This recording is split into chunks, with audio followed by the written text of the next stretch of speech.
Podopal TV, ce 1er octobre 2016, sur le site Artois Expo, et plus précisément sur le stand de la Mutuelle Juste, à l'occasion du congrès des maires du Pas-de-Calais, et en présence de monsieur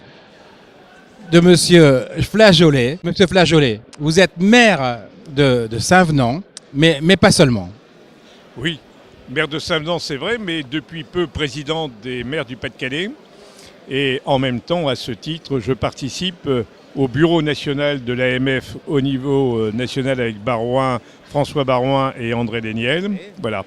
Et accessoirement, je préside également le comité de bassin Artois-Picardie, ce qui n'est pas une chose simple puisque c'est la question de la gestion de la ressource en eau pour l'ensemble de la grande région des Hauts-de-France. Ce matin, je vous ai écouté attentivement, mais aussi tous les autres intervenants. Il a été question énormément de la réforme territoriale. La réforme territoriale, luxe ou nécessité? Alors, je crois d'abord et avant tout que c'est une nécessité.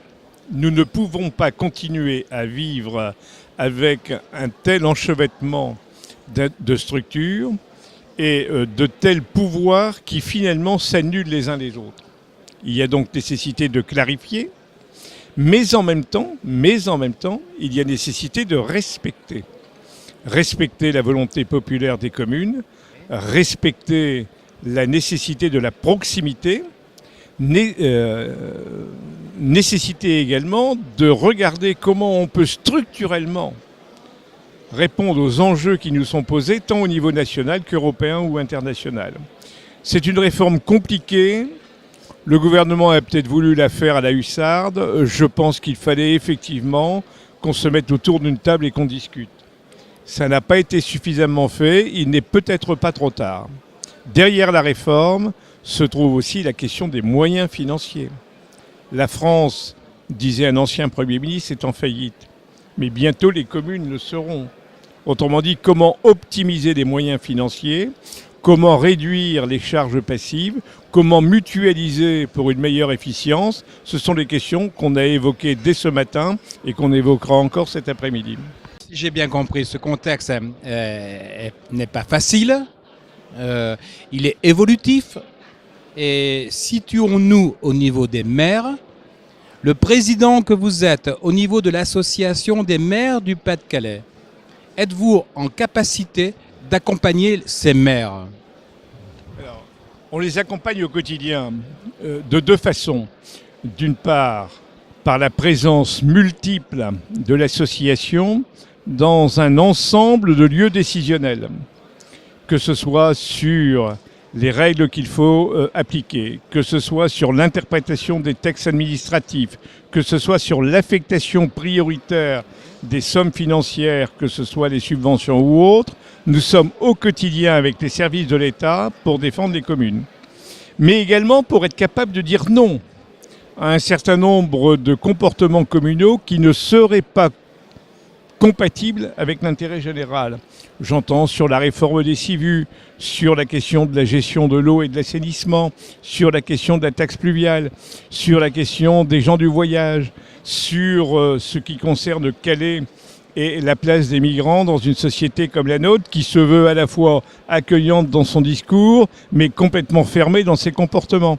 Et donc nous disons que là, nous avons des choses à dire, nous le faisons sans concession, mais en même temps sans vouloir défendre à tout prix des situations acquises qui seraient obsolètes. J'ai appris que vous allez être président ou que vous êtes déjà président de la Commission nationale du développement durable. Avez-vous, et certainement vous avez, des projets tout à fait importants, prioritaires à porter? Quels sont-ils? Alors sur cette question qui est un peu complexe mais qui se résume finalement sur un principe fondamental.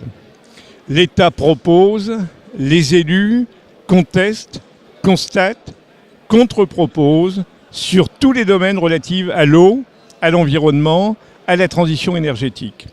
C'est la mission que François Barouin m'a confiée. Je suis donc en relation assez construite avec le ministère de l'Intérieur, avec le ministère du Développement durable et avec les services de Madame Royal et de Madame Pompili. Nous y étions encore la semaine dernière. La question est simple finalement. La France peut-elle continuer à consommer de la nature au-delà du raisonnable? La réponse est non. Maintenant, comment l'écrit-on? Demain, quels seront les systèmes de chauffage qui seront considérés comme acceptables et les autres qui ne sont plus acceptables? Les systèmes d'éclairage public, les phytosanitaires dans les collectivités territoriales.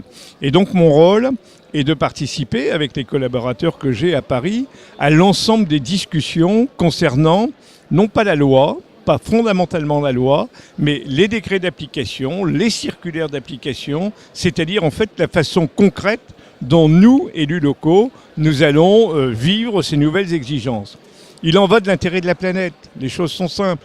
Et donc quand je participe au nom de François Baroin avec Jean-Louis Borloo au grand projet d'électrification de l'Afrique, je dis que je suis légitime pour représenter l'ensemble des communes de France à ce formidable projet qui est à la fois écologique, mais surtout humanitaire. Quel beau projet, mais aussi, d'abord, quel beau défi, parce que ce sont vraiment des défis qui ne sont pas simples à relever.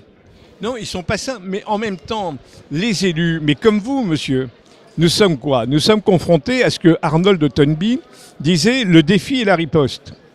Le monde nous envoie des messages. La question est de savoir si nous sommes capables de donner une réponse. Donc l'électrification de l'Afrique est un message. Quelle réponse donnons-nous? L'eau et l'assainissement au service de toute la population mondiale. 2 milliards d'habitants n'ont pas l'eau et l'assainissement. Que fait-on? Peut-on considérer ceci comme étant acceptable? Les élus locaux, et peu de gens le savent, par des partenariats multiples et variés, apportent leur contribution pour faire en sorte que toute une série de pays africains ou de l'Extrême-Orient puissent accéder à ce que j'appelle les ressources premières d'un droit d'humanité. Monsieur Flageolet, merci pour cette intervention brillante. Non, je vous en prie. Merci, bon courage et félicitations à vous. Vous pouvez retrouver cette interview sur rodopaltv.com.